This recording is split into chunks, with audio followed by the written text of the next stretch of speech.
Hey guys, what if Mega Charizard sail inside of Naruto instead of Kurama? If you like this type of content, so don't forget to like and subscribe our channel and let's get started. In a village hidden in the leaves, the day's quiet tranquility was broken by the enraged shouts of an angry mob. Demon, monster, freak, get him. Where'd he go? Setting her book down, the librarian looked out the floor-to-ceiling windows of the library in disapproval.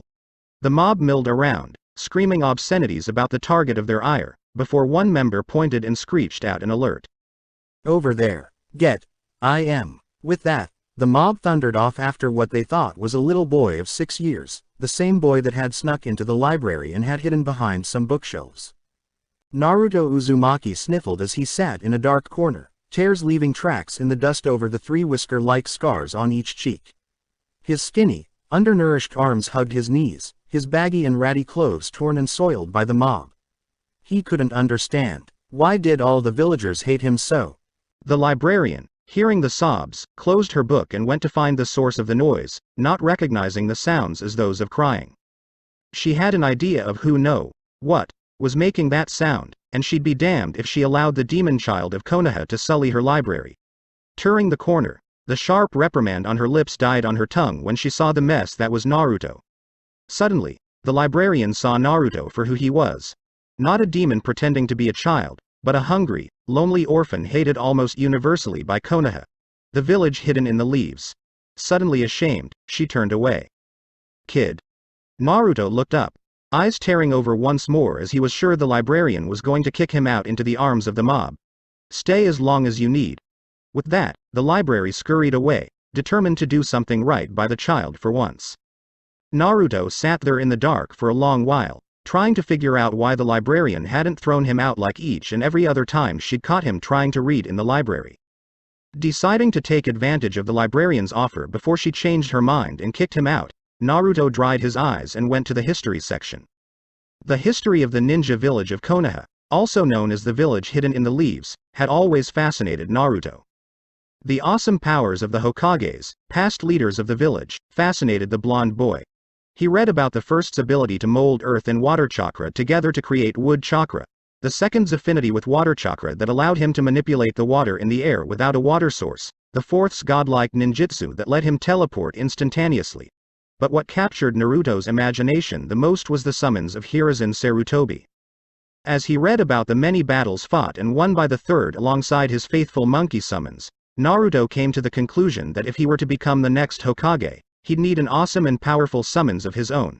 Purpose in mind, Naruto stood and went to search for what information on ninja summons. So intent on finding what he was looking for, Naruto didn't notice how dark it had become outside, nor did he notice the sandwich left on a plate on the table for him. Since it was a civilian library, the information was limited, but from what he could gather, he puzzled out needing 3 things to summon.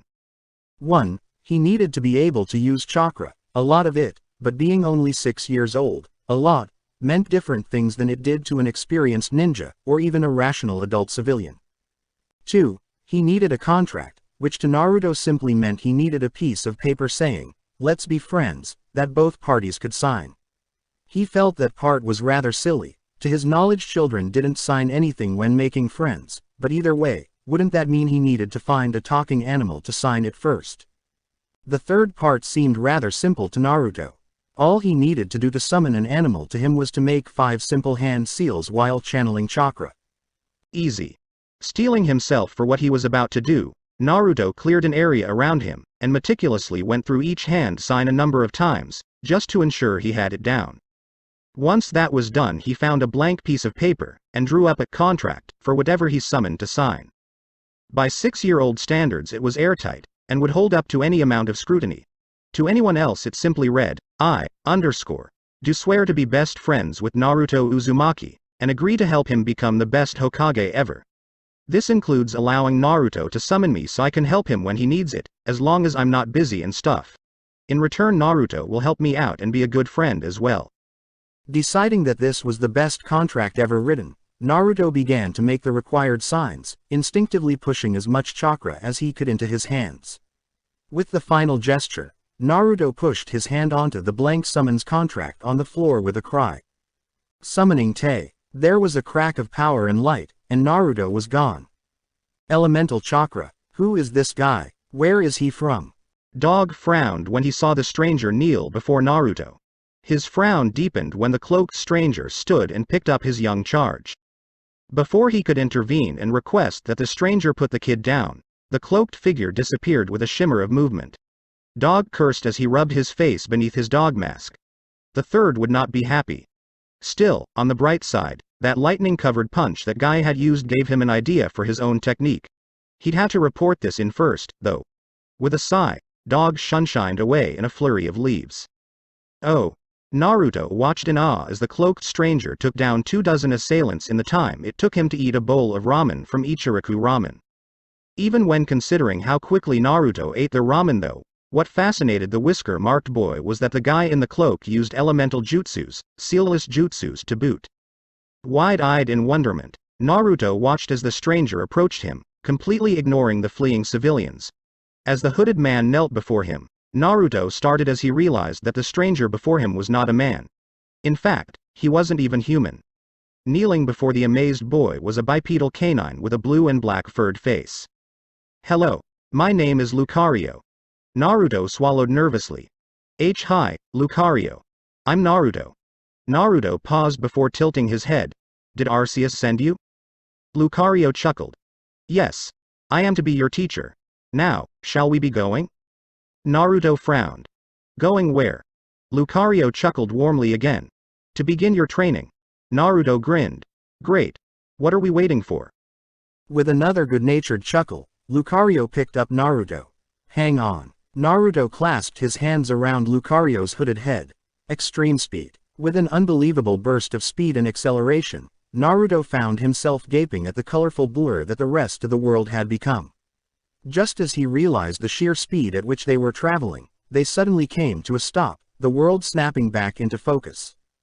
Naruto looked in awe at the forest glade Lucario had stopped in. Where are we? Somewhere I can teach you without interruptions.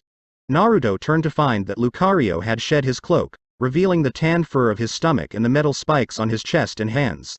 The Pokémon sat cross-legged on a stump and gestured to another stump before him. Come. Sit. Naruto sat cross-legged on the offered stump. Now, I understand that you are to enter school soon. Naruto blinked in surprise. How do you know? Arceus told me. He also told me of your current, living conditions. Naruto slumped, hanging his head in shame. There is no need to be ashamed. The circumstances are beyond your control. Naruto nodded, then tilted his head as something occurred to him. How are you talking with your mouth closed? Lucario hurfed a short chuckle. It's an ability called telepathy. Naruto stared at Lucario in amazement. You can read minds? Oh, so you know that word? I'm impressed. Most humans your age from my world wouldn't even know how to say that word. Naruto muttered something about libraries and hiding from mobs before allowing Lucario to continue. But no, I only have limited telepathy. I can project my thoughts to others' minds but I cannot read them. Naruto frowned, scrunching up his face as he thought. How do you do that? It's merely an application of one's aura. Lucario-sensei, what's an aura? Aura is an energy that every living being in every cosmos possesses. They may not be able to feel it, or even know about it, but those who can harness their aura are capable of incredible feats. So, it's chakra. That is another way it is known, yes. Now, let's get started. First, close your eyes. Feel inside for your aura. What the heck was that? Iruka wanted to know the same thing. The only jutsu he'd seen even remotely similar to that barrier was the Hyuga clan main branch's Hakushokaden, but that required the user to spin in place and expend an exorbitant amount of chakra. Naruto hadn't even had to do that. Boy, were the Hyuga gonna be mad. Naruto gave a grim smile. That was a technique my master calls protect. It creates an impenetrable barrier that surrounds the user. Timing is key though, it only lasts a few moments. Sure enough, the shimmering barrier flickered and died. Now, let me show you what else my sensei taught me. Naruto crossed his arms. Kage Bunshin no Jutsu. The clearing was filled with smoke. When it cleared, there were dozens of Narutos around the clearing and in the trees. The original pointed a finger at a suddenly sweating Mizuki. I am. Mizuki shrieked like a girl as the army of orange jumpsuit-clad clones jumped him. However, Mizuki quickly regained his composure long enough to dispel several clones before the rest began to play badminton with his body. Ow. Stop. Doing. Ow. That.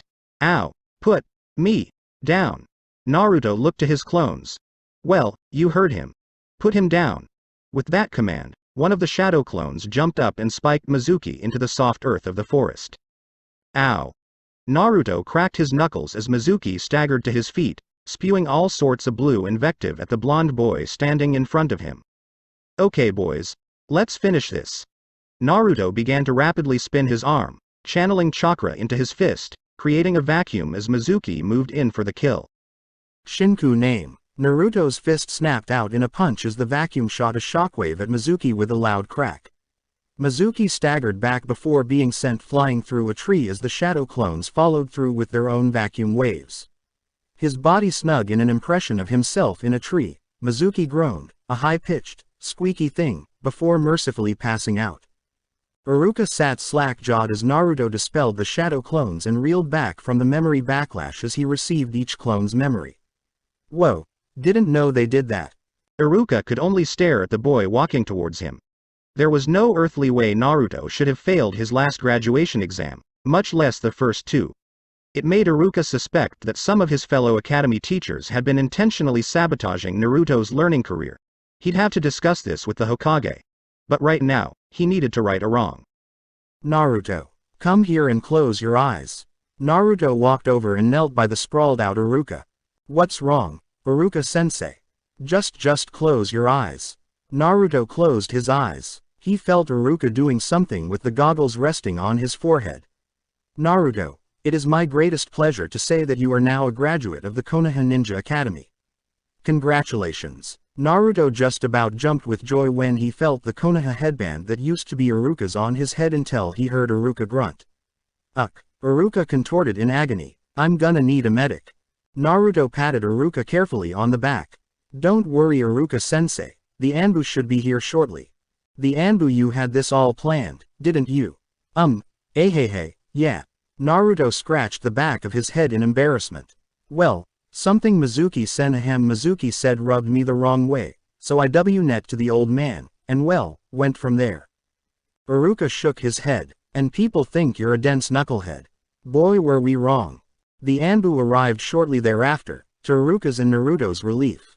Hey cat. The Anbu wearing a cat mask that Naruto had addressed nodded. We'll take it from here, Naruto. We'll be talking with you later. For now, you may go home while we deal with Mizuki and the scroll of sealing and get Iruka to the hospital. Naruto watched as Iruka was carefully placed on a stretcher. The scar-faced teacher turned his head to Naruto. Remember, graduation is on Monday. Don't be late. Naruto grinned like an idiot as he replied. Don't worry Iruka-sensei, I wouldn't miss it for the world, believe it. Iruka watched as Naruto bounded away. Make me proud, kid. Shinobi can spit fire or throw lightning. They change their chakra. Naruto didn't quite understand everything the Kyuubi said, but he did know what Cuddles meant by spitting fire and lightning. That's so cool. Can I do that? I don't know about lightning, but my natural element was fire, so it is possible that you'll be able to use Kaiten. Huh. The Kyuubi rubbed his face with a paw. You may be able to use fire thanks to me. Naruto began to bounce with glee. Cool. To both the Kyuubi's and Mewtwo's surprise, Naruto jumped between the bars and glomped the massive fox's just as massive paw. Thank you Cuddles. The Kyuubi was so shocked that the boy who had suffered so much because of his presence was hugging him that he didn't even move. Mewtwo took that opportunity to pull Naruto out of his mindscape. Naruto, come, it is time to begin training your mind. Reluctantly, Naruto left the stunned Kitsune and took Mewtwo's paw, fading from the mindscape. The Kyuubi was left alone, frozen and speechless in his cell in the sewers. My name's not Cuddles.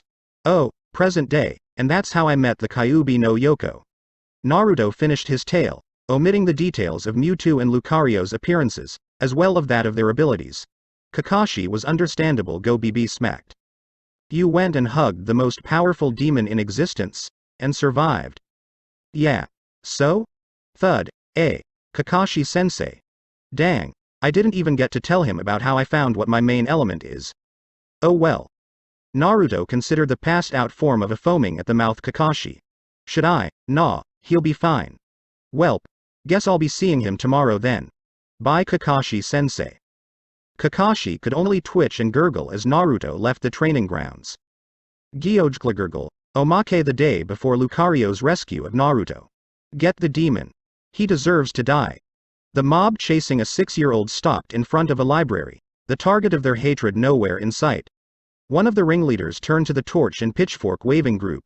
We need to destroy it. It doesn't deserve to live. That's right. He killed my husband. He killed my parents. He destroyed my restaurant. He stepped on my dog.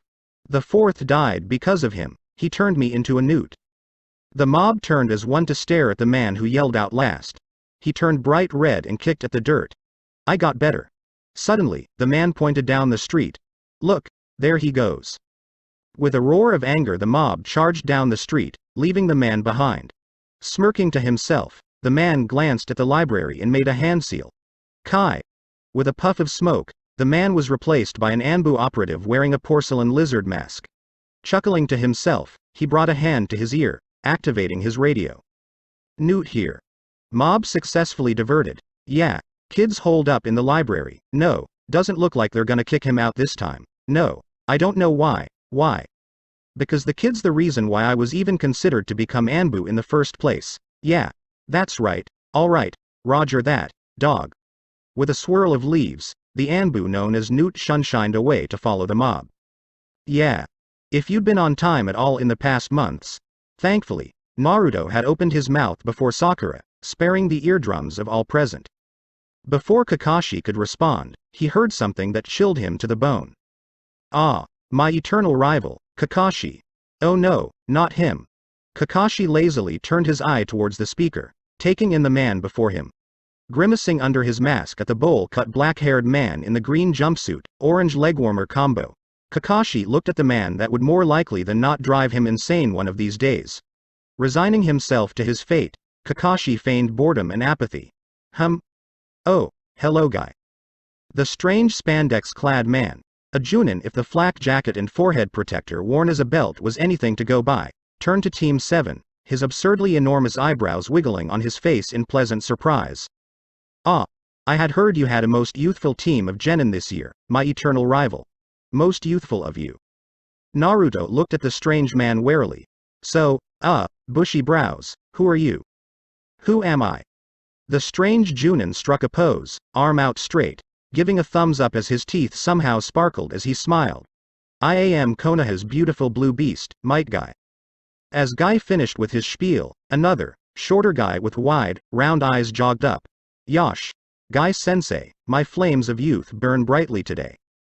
Most excellent, Lee. Truly do your flames of youth burn brightly. The three genin of Team 7 shared one thought as Guy and the now named Lee.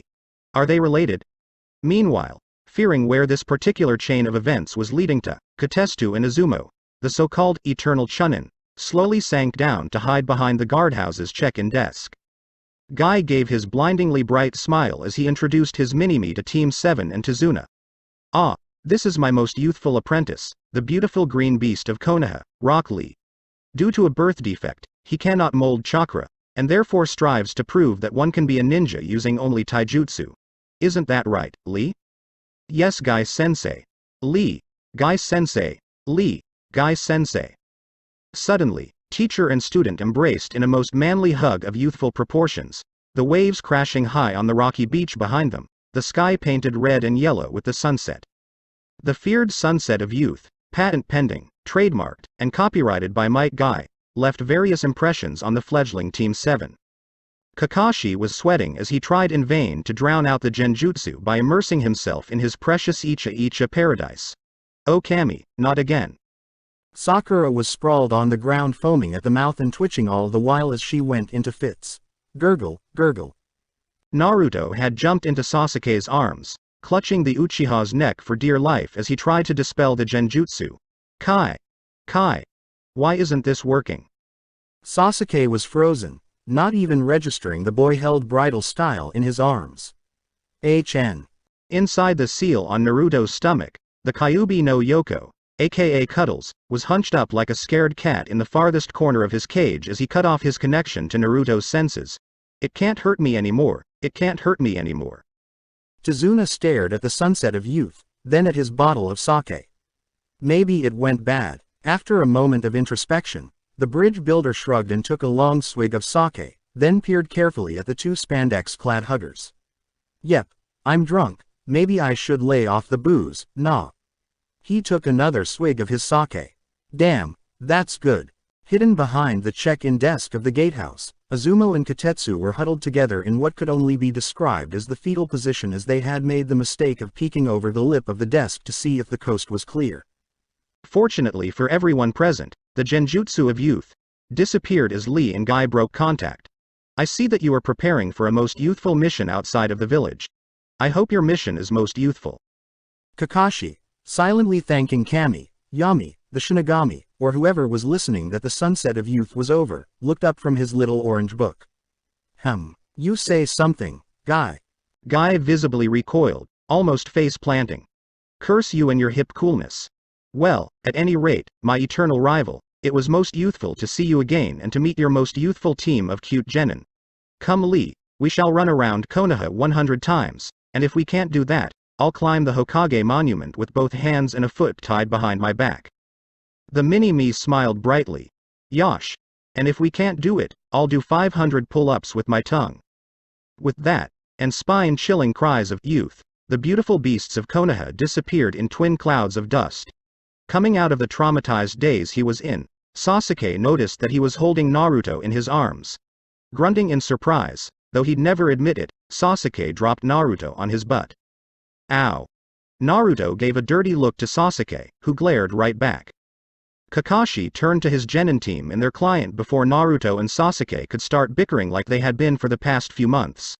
Well, now that that's over, let's get going, shall we? The trip to Wave Country started out quite dully once Sakura could be roused from her youth-induced mini-coma. However, that is not to say that the journey was quiet. For the past 2 days of travel, Naruto, Sasuke, Kakashi and Tazuna were treated to a constant stream of fangirl drivel spewing from Sakura's mouth non-stop about how wonderful Sasuke was, or how much cooler than Naruto Sasuke was, amongst other things. It had gotten to the point that Sasuke and Kakashi were actually hoping that the Pinkette would lose her voice. Naruto was contemplating pulling out a roll from his vast collection of duct tape he kept in a scroll. Never know when you'd need duct tape. And Tazuna was drinking more than usual in the hopes that the copious amount of alcohol he was drinking would make the trip go by faster. Naruto was just about to pull out his duct tape when he noticed a puddle in the middle of the road up ahead. The strange thing was that it hadn't rained in days, and there were no bodies of water nearby. Seeing this tickled Naruto's memory, but he couldn't quite place that feeling. Coming to a quick decision, Naruto came to an abrupt halt. Hey Kakashi-sensei, I gotta go. Sakura stopped spouting her ear-grating Sasuke worship, much to everyone's relief. Go where, idiot? Naruto deadpanned at Sakura. And she's supposed to be the smartest in our class. What do you think? Looking at Kakashi and receiving an affirmative nod, Naruto moved into the trees by the path. Whispering the name of his technique, Naruto sped through a few hand seals before channeling chakra to his closed eyes. Zenchu no Nai, Aura Sense. The darkness behind Naruto's eyelids flared with the blue of radiating chakra. After taking a moment to orient himself, Naruto focused on where the lone puddle was. Under the influence of his aura sense, the puddle was revealed to be a genjutsu by the two human-shaped blobs of radiating chakra hiding within. Sighing in exasperation, Naruto dropped his technique and stepped out of the forests to join the group. Nodding to Kakashi in acknowledgement that he was done with his business, while ignoring the indignant and impatient screeching of Sakura, Naruto followed the group as they continued down the road. As they passed the puddle, Naruto came to another stop. You guys may as well come out, you're not fooling anybody. At these words, before Team 7 could respond or react, two figures jumped out of the puddle. Both men were dressed the same way and were obviously twins, though one was slightly taller than the other. Light glinted off of the pair of gauntlets shared between the two and their single and double-horned ninja forehead protectors. They looked at Naruto over their rusty-looking metal rebreathers. Hey kid, how's it going? See you finally made Genin, good on you. Naruto smiled at the pair. Hey, Gozu, Maizu, how've you guys been? Gozu slumped. Not as well as we'd like. Maizu nodded. Yeah, our coup against Yagura didn't turn out so well. Sasuke and Sakura were baffled. Tizuna appeared to be terrified, and Kakashi was trying to fight off a building migraine. He pinched the bridge of his nose. Naruto. How exactly are you on a first-name basis with a pair of missing nin, more specifically, the demon brothers of the mist? Naruto put his hands on the back of his head sheepishly. Well, you see, a few years ago, Lucario-sensei took me on a training trip outside the village, and we kinda ran into each other when we got attacked by bandits. Maizu nodded. By the way, how is the jackal? Naruto flapped a hand at the twins. He's on one of his, business trips. So, what exactly were you two doing in a puddle, anyways? Gozu scratched the back of his head with his ungauntleted hand. Well, we were hired to kill the bridge builder. Maizu nodded sadly. It's not like we wanted to, but when Zabuza tried to say no, Gato got his daughter Haku with a nerve toxin. Told Zabuza that if he wanted the antidote, he'd kill the bridge builder. Kakashi frowned under his mask, still on guard against the missing mist ninja. Zabuza Momochi, the demon of the bloody mist, wielder of the Kubikiribucho and Gato of Gato Incorporated. The brothers nodded. Kakashi rounded on Tizuna, who appeared to be trying to hide himself in his sake bottle. Explain. Now. Tizuna sighed and began to explain the plight that Wave Country was suffering. Apparently, underneath the exterior of a successful shipping tycoon, Gato was neck deep in all sorts of illicit and illegal enterprises. Not satisfied with what he had, the kingpin had set his sights on the island nation that was Wave Country. After taking control of the shipping in and out of Wave, using both legal and illegal means, Gato had tightened his grip on Wave, starting with the quiet assassinations of the Wave Country daimyo and his family.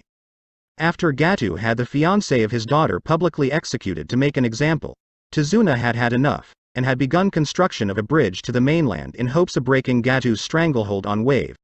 Upon hearing that Gato was hiring ninja to take him out, Tizuna had taken whatever funds he could get to hire ninja for protection. The only problem was, even after scouring all of Wave Country, they only had enough Ryo for a C-rank mission. Please, Tizuna begged. If we don't finish the bridge, Wave will die. Kakashi turned to Team 7. So, anybody want to turn back? Nobody moved. I guess we continue on. However, Kakashi turned to Tizuna. This mission is now an A rank. Since Wave Country is such dire straits however, we'll have to work out a payment plan later. Kakashi turned to the Demon Brothers. Will we have to fight Zabuza? Unless you have the antidote for Haku, Maizu said. Then Zabuza will do his best to kill you, continued Gozu. Even if he doesn't want to. Kakashi cursed inwardly before Naruto spoke up. I got an idea. Everyone turned to Naruto. If you guys, Naruto pointed at Gozu and Maizu. Lay low, play dead as it were, then you guys can sneak into Gato's base and steal the antidote. Then Zabuza won't have a reason to fight for the bastard. Everyone stared at Naruto. Sasuke was the first to speak up. Damn, Dobi, that was actually a good idea. Never thought you had it in you. Naruto shrugged, ignoring the veiled insult. I have my moments. Gozu and Maizu looked at each other, then nodded. We like it. We'll be watching out from the shadows. With that, the two disappeared into the forests beside the path. Kakashi turned to Team 7 and Tizuna. Come on, let's get going. We need to get to Wave and quickly. Oh, Lucario was consulting his map when a green flash caught his attention. Hello Celebi.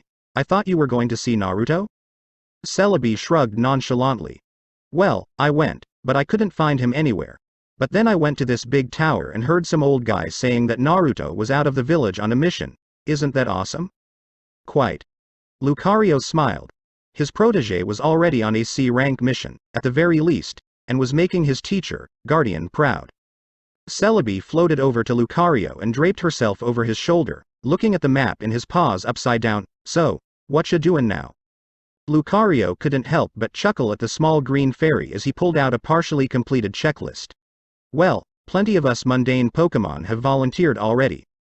All of the stationary legendaries, that is to say, the ones that have a permanent lair, have already agreed as well. Right now, I am trying to find the more nomadic legendaries. Celebi rolled over onto her stomach and pointed at a group of canine-esque Pokemon. What about them? I ran into them on my last trip. Well, what about the musketeers? They searched me out on my first trip. Celebi scratched her nose for a moment. Suddenly, with a grin, Celebi pointed at a pair of jet-like pictures. What about them? Lucario gave an exasperated sigh. I've been trying to find them for several trips, but every time I get close, they up and vanish on me. If I didn't know any better, I'd say they were playing with me. Celebi giggled. With those two, they probably are. I'll find them for ya and get them to come to you, K. You just go and get whoever's left, so leave it to me. Lucario nodded, then looked at his list again. Actually, aside from those two, I only have the Nightmare Lord and his sister, then the Kami trio left to find. If I'm lucky, I'll be back before Naruto is. Celebi popped up off Lucario's shoulder. Yay, that's awesome. Okay, I'll go get them for ya. Later. Lucario shook his head with a chuckle as he watched the hyperactive fairy fly off before dashing off in his own direction. Oh. A few days later, Team 7 caught a boat owned by a friend of Tizuna to Wave Country. Before long, a massive shape made itself known through the thick mist. Wow. That thing's who MMPH. Sakura's ear-shattering outburst was suddenly and mercifully cut off by Kakashi's hand clasped over her mouth. Shish. Yelling like that is going to give away our position. Sakura had the good graces to blush in embarrassment from Kakashi's admonishment. It wasn't long before the ninja and their client had disembarked from the small boat and bid the pilot farewell. About 2 hours into Wave Country, Naruto suddenly jumped into the bushes by the path and returned holding a white rabbit. While Sakura was busy berating Naruto for scaring her like that, Kakashi took note of the rabbit's unseasonal color. White fur should be brown now that it's spring. That means that this rabbit was bred indoors, which means, Kakashi's eye widened as a low, menacing whooshing caught his ear. Hit the deck. Kakashi pulled Sakura down to the ground with him as Sasuke pulled down Tizuna. They all watched in horror as the spinning iron whirlwind bisected Naruto, only for Naruto to burst into smoke as the spinning circle of death sliced halfway into a tree. As the smoke cleared, a tall, shirtless figure with snow camouflage leg and arm warmers could be seen standing on the flat of an absolutely massive executioner's blade. Naruto re-emerged from the bush, rabbit still in his arms as he took in the man's bandage-covered mouth and nose and scratched mist forehead protector. Hey Zabuza. How's Haku doing? Zabuza sighed audibly as he saw the concern on the blonde's face. Not good, brat. Gato's been supplying me with something to keep the poison at bay to ensure my loyalty, but she's not doing well. The former member of the Mist 7 Swordsmen, a near-legendary organization of master swordsmen from the hidden Mist Village, looked around cautiously. Hey brat, the jackal's not around, is he? Naruto shook his head as he petted the rabbit. No, he's on one of his travels. Do you really have to kill the old man? Zabuza nodded. Fraid so, brat. He looked at the rest of Team 7 surrounding a heavily sweating Tizuna. Huh, you got Sharingan Kakashi as your Junin sensei. Well, at least he should put up a decent enough fight. Sasuke looked at Kakashi in confusion as the Junin lifted his forehead protector, revealing a red eye with 3 pinwheels. Sharingan. But he's not an Uchiha, isn't he? Before Kakashi could move though, Zabuza made a blitzing series of hand signs. Kirigakure no Jutsu, hidden in the mist technique. The already present mist thickened into a dense fog, cutting off visibility for all present. Naruto put the rabbit in a storage seal before rejoining Team 7 as Zabuza's voice echoed throughout the obscuring mist. Normally I'd start listing the 8 instant kill spots and ask which you'd prefer, but right now, I really don't want to have to kill the old man. Naruto tried to see through the fog. Zabuza, you don't have to do this. I'm afraid I don't have a choice. It's either him, or Haku. Naruto ducked as Zabuza's Kubikiribucho, a colossal 6-foot-long, 1-foot-wide executioner's blade, passed overhead. Unsealing his clawed gauntlets, Naruto swiped at Zabuza, only for the missing nin to dissolve into water. Gah! Water clone. After a few more water clones were dispelled by Team 7, the mist cleared enough for the 3 genin and Tizuna to find Zabuza standing on the water of the nearby river, Kakashi trapped in a bubble of water attached to the swordsman's outstretched hand. 10 new water clones of Zabuza flowed up from the surface of the river as they watched. The closest one turned to address the horrified Team 7. You might as well give up. I really don't want to have to pull a graduating class on you. Sakura looked at the clone in confusion. Hey Sasuke, What's he mean by graduating class? Zabuza is known as the demon of the bloody mist for a reason. Sakura. Sasuke and Sakura turned their attention to Naruto. To graduate in Kiri, you had to kill another class member. Zabuza, Naruto gestured at the real mist nin. Killed his year's entire graduating class. They turned to stare at Zabuza with even more horror. Now you see why you should give up. The real Zabuza stared off into the distance behind Team 7. Until you're in my bingo book, you're not a real ninja. Not giving up. The swordsman sighed. Can't say I didn't warn you. At that, the myriad water clones started their attack. After enduring several minutes of sheer hell, Naruto decided to do something stupid. Sasuke. What? Sasuke ducked under a broad slash. A water clone was dispelled, only to be replaced by 2 more. Throw me at the big guy.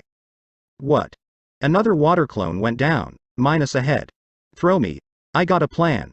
Naruto did a quick kawarimi with one of the many shadow clones jumping around. Are you crazy? Just do it. Sasuke dodged an overhead strike, then grabbed Naruto by the back of his shirt. Jumping onto a clone's sword as it passed by in sheer dumb luck, Sasuke pivoted and launched Naruto as hard as he could towards the real Zabuza and Kakashi. Zabuza watched in bemused amusement at the oncoming screaming blonde. Does he really think that will work? Well, nothing for it, I guess. Zabuza lazily holstered Kubikiribucho on his back and held up his hand to catch the flying genin. Really, kid, I'm an A-rank missing nin. That ain't gonna. Zabuza paused as the airborne 13-year-old passed right through him like a ghost. Hey? A pair of hands grabbing the arm embedded in Kakashi's water prison made Zabuza look to his left. His eyes widened as he felt the absolutely absurd amount of chakra for any Junin to have even half of pushing into the blonde kid's muscles. Oh, shit. Using the chakra-hardened water prison as a support, Naruto unleashed his attack. Jishin Nagaru. Seismic toss. Roaring the name of his technique, Naruto threw Zabuza off into the sky, where the cussing and yelling missing nin seemed to disappear with a small twinkle of light. Naruto fell into the water as the water prison collapsed out from under him, leaving him floating face up in the lazily flowing river, giggling deliriously. He, I got him. Giggling insanely, Naruto drifted off into unconsciousness. Kakashi stood on the water and ran a quick medical diagnostic jutsu over Naruto's unconscious floating body. He grimaced at how the jutsu revealed how Naruto was essentially one big mass of strained, pulled and torn muscle. Fortunately, it seemed that Naruto's tenant was working overtime to repair the damage, if the red sparks dancing over his skin was any indication. Looking at the boy's chakra paths before covering up his implanted Sharingan, Kakashi was startled to see that almost all of Naruto's chakra had been used up, leaving the boy with just under what he himself had. Glancing in wonder at the portion of the sky that Zabuza had disappeared into, Kakashi hefted the sleeping teen onto his back. As he made his way back to the rest of Team 7 and their client, Kakashi couldn't help but shudder. If he's this strong now, how strong will he be once he's my age? Oh. Groaning at the end of a very long, freshly dug trench was a groaning Zabuza. Sitting up slowly, the missing nin rubbed the back of his neck. Damn, that bastard poisoning Haku has really thrown me off my game. Slowly getting to his feet, Zabuza looked around. Really shouldn't have underestimated that kid. Where the hell am I? Cursing as he realized how far away from Haku he was, Zabuza began making his way back to his hideout. Thank Kami I left her with a blood clone. I can't imagine what that bastard would do to my little girl if I wasn't. What the hell? Zabuza pulled a piece of sealing paper off his bicep he hadn't noticed before. Channeling some chakra into the seal on it, he was a bit miffed at the letter that poofed out of it. Looking at the childish handwriting, the dark-haired man wondered just when the hell the blonde troublemaker had found the time to make this. As he read the note, a devious and viciously evil smile spread across his face, his sharp shark-like teeth gleaming behind his combat wrappings on his face. Laughing in relief and anticipation, Zabuza leapt off through the trees as quick as he could. Naruto groaned as he slowly cracked open his eyes, instantly regretting it as his optical organs were seemingly assaulted by 1,000 exploding suns. Oh good, you're awake. Blinking blearily, Naruto turned his head to the side. Oh. Hey Kakashi-sensei. Sitting up groggily, Naruto shook his head clear. What happened? Kakashi gave a wry smile hidden by his mask.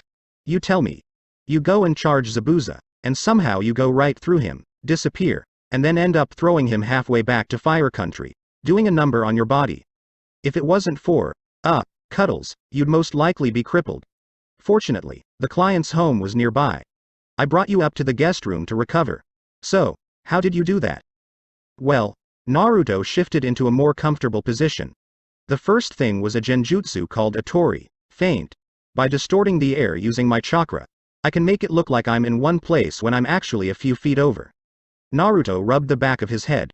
It's really the only genjutsu I can do. Kakashi nodded sagely. By warping the density of the air, you cause a refraction that creates a mirage. Clever. Naruto blinked. Yeah, isn't that what I said? As for the second thing, it's a technique called Tosujishin, seismic toss, where I flood my muscles with as much chakra as I can while grappling before tossing my opponent into low orbit. The blonde winced as he worked a few sore muscle groups. Guess I overdid it, huh? Kakashi sighed at the antics of his subordinate. Naruto, I don't want you to use that technique anymore unless it's an emergency or I give you the okay. It won't do you any good if you can't move afterwards. Naruto sighed. I understand, sensei. Good. Kakashi moved for the door. Now get some more rest. At the rate you're healing, you should be in top shape by the morning. Just in time for some training, alright? Yan got it. Kakashi smiled at how Naruto was already asleep. Closing the door behind himself, the Junin sighed. If his genin were to be ready for when Zabuza or Gato made their move, he would need to stop slacking and teach them as much as he could in what time they had. Darn it, should have asked Naruto how far he threw Zabuza. Well, at the speed he was going, we might have a week, if we're lucky. Sighing, Kakashi went to brief his team for the next morning. The next morning saw the introduction of Tezuna's daughter Tsunami, a buxom woman with blue hair. Shortly after breakfast, Team 7 found themselves in a clearing outside of Tezuna's house. Even with his super-fast healing, Naruto was hobbling around like a drunken cripple, though he was swiftly improving. Much to everyone's surprise, Naruto wasn't the only one recovering. Kakashi hopped outside after his genin on a pair of crutches. Naruto blinked. Hey Kakashi-sensei, I thought I was the mission's cripple, what happened? Kakashi chuckled in embarrassment. Well, you see, my Sharingan eye drains a lot of chakra. Had that battle with Zabuza continued for much longer, I probably would have collapsed from chakra exhaustion. As it was, after I checked on Naruto last night, I stumbled while going down the stairs and sprained my ankle. Don't worry though, my medical jutsus should get me up and running before we have to fight Zabuza. He took a look at Naruto. From what Naruto told me, we should have about a week to prepare, given how hard Naruto threw him and what past experience says. Sakura chose that moment to speak. Well, Naruto should teach that technique to Sasuke, he'd be able to use it way better than he ever could. Kakashi shook his head. I'm afraid not. The wear and tear from that one technique did a number on Naruto. If he didn't heal as quickly as he does, it is most likely that Naruto would be crippled for the rest of his life. He also used the equivalent of 3 of Sasuke's full reserves in his technique. Sasuke didn't seem to be too upset by this as he merely grunted. If anything, Sakura seemed more devastated than Sasuke ever was. Now, Kakashi continued. I'm going to teach you how to climb trees without using your hands. Sakura scoffed. Climbing a tree without hands? That's impossible, Kakashi-sensei. Kakashi raised an eyebrow. Oh, really? Team 7's eyes bulged out collectively as Kakashi walked up the side of the tree as if he was taking a stroll down the street, albeit on crutches. Walking out onto a branch, Kakashi stopped and hung there upside down. You were saying? Chuckling silently at his genin's expressions, Kakashi moved on with his lesson. Alright, to do this, you need to channel your chakra to the bottoms of your feet. Too much, and you'll go flying, too little and you'll fall off. A kunai landed by the feet of each genin. Use the kunai to mark how far you got. If you reach the top, then alternate walking and running up and down the tree until you collapse or I tell you to stop. As the day went on, Sasuke and Naruto grew ever more frustrated as they made very slow progress, inching their way up the tree.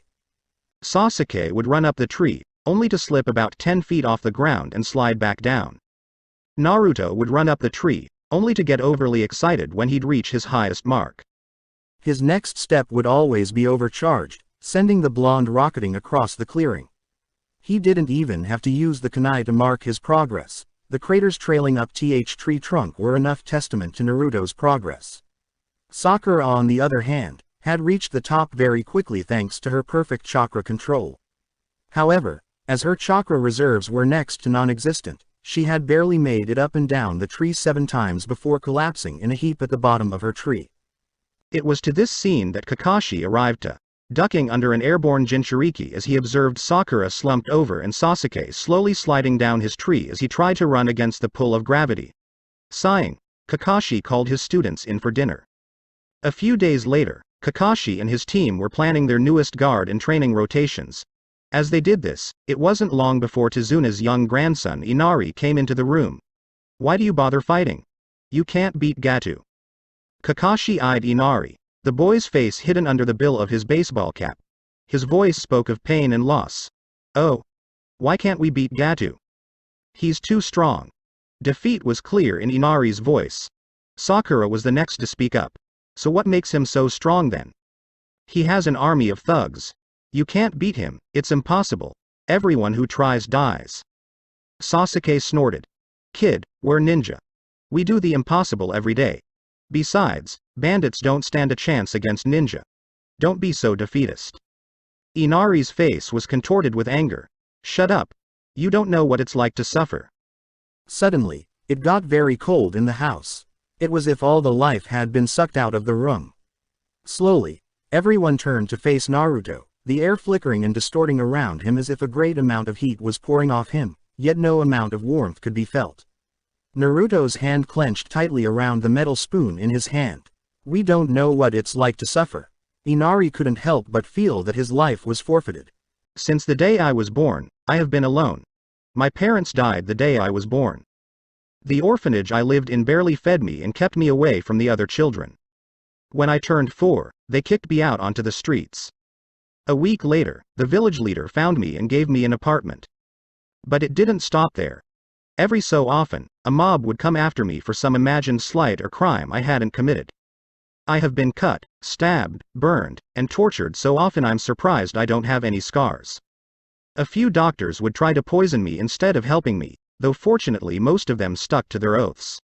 I've had my skull caved in so many times that I have blanks in my memory, and it's worse on my birthday.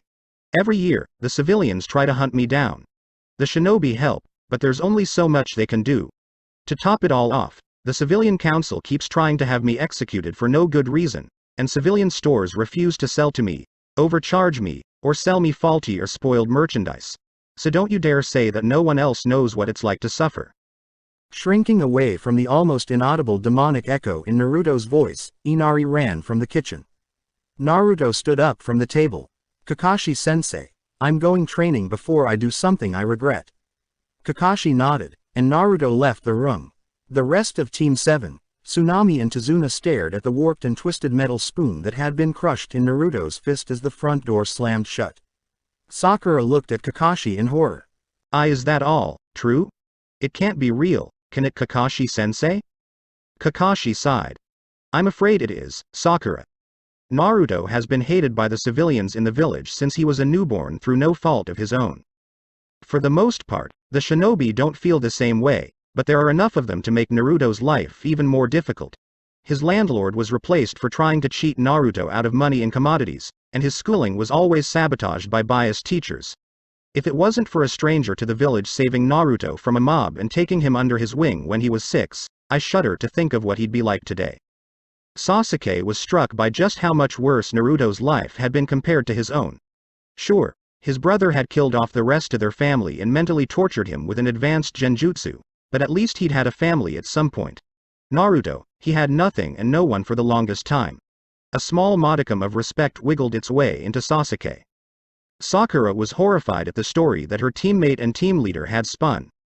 How come the Lord Hokage doesn't do anything?" Kakashi sighed. Before the third Hokage could be reinstated after the death of the fourth Hokage, the civilian council snatched as much power that they could get their grubby hands on. As such, most of the things that the Lord Hokage has tried to do for Naruto have been shot down or bogged down in red tape. It's been getting better, but Lord Sarutobi still has a lot to do to regain those powers taken by the council. But, still, Sakura was looking lost. Her mother was on the civilian council, though she had always told her about the idiots on the council picking on some poor kid. Was that Naruto? Why do so many people hate Naruto? Kakashi's mind spun into overdrive. He had to say something that made sense, but he couldn't tell or even imply about the fox currently residing in Naruto's gut. The mere fact that he had been born on that night, Naruto was born the night that the Kyuubi no Yoko, the nine-tailed demon fox, attacked Konoha. As such, many of those who dislike Naruto think that he's the demon reborn, that the fourth Hokage turned the Kyuubi into a human baby with no memories of his past life. Sasuke snored. Civilians are idiots. Can't see the cup for the water. Tsunami was near tears. That poor boy. So young and yet has been through so much. Tazuna agreed. It was enough to make him drink, even more. Kakashi gave a deep sigh. Naruto has put that behind him, for the most part. Don't shower him with pity. He doesn't want or need it. He dropped that mask years ago. Just treat him as you would anyone else. It's probably the most he'll ever ask of anyone. Kakashi took in everyone's expressions in the awkward, uncomfortable silence in the air. Let's get back to work, shall we? Oh. Zabuza staggered into his hideout with a relieved sigh. Everything was still there. Nodding to his blood clone, Zabuza sent it out to stand guard. Sitting next to the single bed in the room, Zabuza stared sadly at his adoptive daughter. Her normally pale face was even paler, sweat glistening on her. Chills racked her body, ironically so considering she had the Hyoden, or Ice Nature bloodline. An IV bag filled with nutrients was linked to her inability to keep anything down thanks to the poison necessitating feeding nutrients directly into her bloodstream. The demon of the mist brushed a lock of Haku's hair out of her face, feeling how hot her forehead was. Hold in there, kid. Everything's going to be over soon. You got that right. Zabuza didn't even turn around. Gato. The short businessman was flanked by a pair of Ronin samurai. He gestured at Zabuza with his cane. How come the bridge builder isn't dead yet? He isn't dead yet. Zabuza turned to face his employer. Because I underestimated his protection. Rest assured, he will be dead at the end of the week. I'll need that time to prepare. Oh? Gato looked skeptical. And what, pray tell, do you need time to prepare for? One of the ninja the bridge builder hired has a dojutsu. I need the time to finish my countermeasure. Gato sneered. So much for ninja, you can't even beat children. Very well, you have until the end of the week. He leered at Haku's shaking body. You better hope for her sake that you succeed. The slimy shipping tycoon turned to leave. Gato. The man turned to look at Zabuza, the ninja's back to him. Aren't you forgetting something? Sneering, Gato gestured to one of his men, causing his bodyguard to throw something to Zabuza. The missing nin caught it without looking. Remember. 1 week. Zabuza listened until Gato and his 2 goons were gone. Sighing, he went to the IV bag. Taking the syringe Gato's henchman had given, he injected the contents into the line. After a few minutes, Haku's shaking subsided and her face regained some color. Sighing, Zabuza looked out the open window. I hope you know what you're doing, brat. Oh. Gato sat at his desk in his private office, his 2 Ronin bodyguards standing before him. He poured himself a glass of wine. I don't trust Zabuza. Send word out to the various bandit groups. I want enough men to take him out. The 2 disgraced samurai shared a look before one spoke up. Why would Zabuza turn against you? You hold his daughter's life in your hands. His partner continued. Besides, won't Zabuza be able to kill most of the bandits we hire? He is a ninja, after all. Gato chuckled as he stood to access his hidden wall safe. Oh, I know, but I don't trust Ninja. He opened the safe. Besides, the more he kills means the fewer I have to pay, and I can turn the so-called demon in for the reward money. It's win-win. Gato put his latest balance book in the safe and closed the door, never noticing the missing vial that used to be in the back. Oh. A few days later Naruto woke up. He had spent most of the night training, finally able to reach the top of the tree the day before and had been trying to make it so that it was second nature. Getting dressed, he saw a note on the nightstand. Naruto, you were still sleeping when it was time to leave to protect Tazuna at the bridge. You've been working so hard at training that I decided to let you sleep in. Come join us at the bridge when you get up. Kakashi, a scream from downstairs broke Naruto from rereading the letter. Vaulting through the door and down the stairs, Naruto saw 2 Ronin menacing Tsunami and Inari.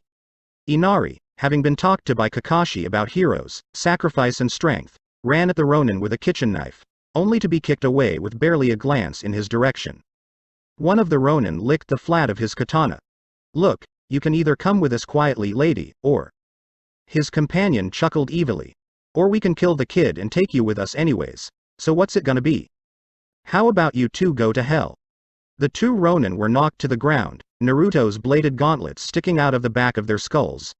Pulling his gauntlets free, Naruto wiped the blades clean on the corpse's clothes. He grimaced. What he'd been told was true, the killing never did get any easier. At least he wasn't vomiting and bawling like he had after his first kill. Naruto turned to Tsunami and Inari. "You guys okay?" Tsunami nodded, while Inari looked at Naruto like he was God. Tsunami held Inari tightly. They said something was happening at the bridge. Naruto nodded. "Got it. Keep the door locked, get somewhere safe, alright?" Not waiting for a response, Naruto ran out the door, gauntlets still on his hands. Halfway to the bridge, a shadow blurred out of the forest and ran next to the blonde genin. "Hey kid." Naruto looked aside at Mizu. "We got the antidote to Haku. Gozu is watching her. I'll be joining him shortly. You let the boss know, alright?"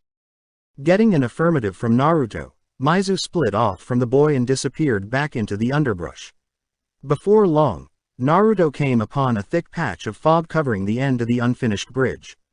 Diving in, Naruto made out the forms of Kakashi fighting Zabuza while Sasuke and Sakura covered Tazuna from any sneak attacks. Coming to a halt next to Kakashi, Naruto looked at Zabuza. "Hey Zabuza, Mizu and Gozu got the antidote to Haku." Zabuza lowered his Zanbatsu. "Great, let's end this charade, then." Focusing his chakra, the demon of the mist let the fog dissipate. As the mist lifted, an arrow hit Zabuza in the back of the knee and pierced through the kneecap. Crying out in surprise and pain, Zabuza collapsed to his good knee while leaning on Kabikirabochu. Well. So, throwing away your daughter's life are we, Zabuza? I heard the kid say you got her the antidote, but what makes you think I can't just send my men over there to kill her?" Turning to his assembled army of bandits, Gato cleared his throat. "Whoever kills the ninja get a cut of their bounties and whoever kills the bridge builder gets paid double." Snarling, Zabuza tried to stand, but his leg gave out from under him. "Damn it." Smirking, Gato eyed Sakura before addressing his thugs again. "If you leave the girl alive, feel free to have as much fun with her as you want." At this, Naruto's blood began to boil. An animalistic growl escaped from the back of his throat. He began to slowly step forward as his features grew more feral. His teeth and nails lengthening and growing sharper, his eyes becoming red and slit-pupiled, and his hair taking on a consistency more appropriate for thick fur, all worked to make Naruto's appearance more fearsome. Then, as the growling reached a peak, a blood-red aura came into being around the blonde. An oppressive feeling of dread and doom filled the air as a single tail coalesced from the aura around Naruto's tailbone. Kakashi stared in horror. Is the Kyuubi escaping? As the aura around Naruto thickened, his gauntlets warped before shattering into pieces under the corrosive chakra's influence. Sucking in a deep breath of air through his blackened lips, Naruto let loose with a bowel-loosening, ear-splitting roar. As the army of thugs crapped themselves or tried to run, Naruto blitzed forward in a charge, leaving Zabuza, Tazuna and Team 7 behind in shock. Disappearing in a flash of speed, Naruto reappeared in the midst of the thug army. Onaiden. Cage Sume, demon style. Shadow Claw. Several bandits around Naruto fell to pieces as the blood-red aura around his hands stretched into razor claws, the claws passing through flesh and seemingly leaving rends in the air itself. Several arrows stabbed into Naruto's side before dissolving under the corrosive influence of the Kyuubi's chakra. Turning to the bank of archers before him, Naruto sucked in a massive amount of air, the suction causing several of the thugs to fall over or lose balance. Onaten. Fukisunake's demon style. Ominous wind, a black wave of repulsive wind laced with the Kyuubi's chakra blew over the bandits, the caustic nature killing several outright as their flesh eroded while the rest were all incapacitated. A group of Ronin ran at the demonically charged genin. Snarling, Naruto gathered the Kyuubi's chakra into his mouth before hawking it up as if spitting a loogie. Onaten. Shadobaru, demon style. Shadow Ball, the blob of dark red chakra landed amongst the grouped Ronin. Exploding outwards, The shadow ball had similar results to the ominous wind, killing several and leaving the rest to flee or die a slow and painful death. Back on the bridge, Team 7, Zabuza and Tazuna were joined by a recently revived Haku being supported by Gozu and Maizu. Staring at the carnage at the end of the bridge, they all watched in horrified awe as Naruto tore through the panicking bandits like a razor through flesh. Finally, Gato and his 2 bodyguards were the only ones left. The 2 bodyguards charged forward, katanas raised. The first was caught by 2 chakra claws before he was torn grisly in half. The second dodged another shadow claw attack and slashed at Naruto's face, blinding him in one eye. Before he could attempt to follow up, a chakra claw caught the surviving bodyguard and squeezed. As the 2 halves of the man fell to the ground, Naruto slowly turned towards Gato. Whimpering pitifully, Gato turned to run, but was brought to the ground as something snagged his ankle. Rolling over, Gato saw an arm of chakra extending from the red-shrouded boy's outstretched arm clutching his ankle. Screaming in terror, Gato clawed at the ground to get away as the contracting chakra arm pulled him closer to the demonic child behind.